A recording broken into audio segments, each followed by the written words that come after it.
ब्रह्ममुरारिसुरार्चितलिङ्गं निर्मलभासितशोभितलिङ्गं जन्मजदुःखविनाशकलिङ्गं तत्प्रणमामि सदा शिवलिङ्गम् देवमुनिप्रवरार्चितलिङ्गं कामदहनकरुणाकरलिङ्गं रावणदर्पविनाशकलिङ्गं तत्प्रणमामि सदा शिवलिङ्गम् सर्वसुगन्धसुलेपितलिङ्गं बुद्धिविवर्धनकारणलिङ्गं सिद्धसुरासुरवन्दितलिङ्गं तत्प्रणमामि सदा शिवलिङ्गम् कनकमहामणिभूषितलिङ्गं फणिपतिवेष्टितशोभितलिङ्गम्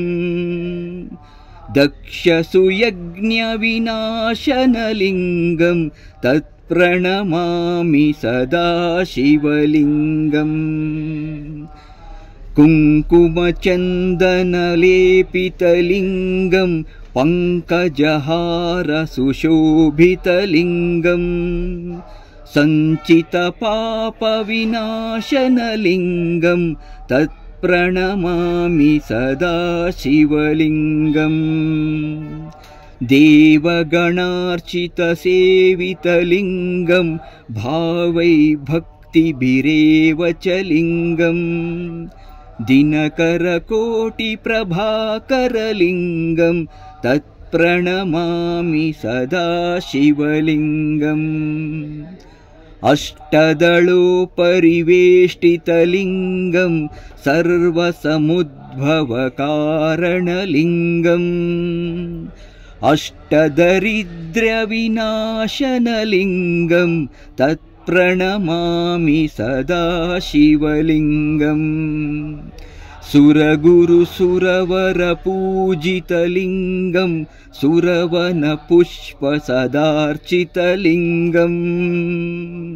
परमपदं परमात्मकलिङ्गं तत्प्रणमामि सदा शिवलिङ्गम् लिङ्गाष्टकं मिदं पुण्यं ह्यः पठेच्छिव सन्निधौ शिवलोकमवाप्नोति शिवेन सह मोदते।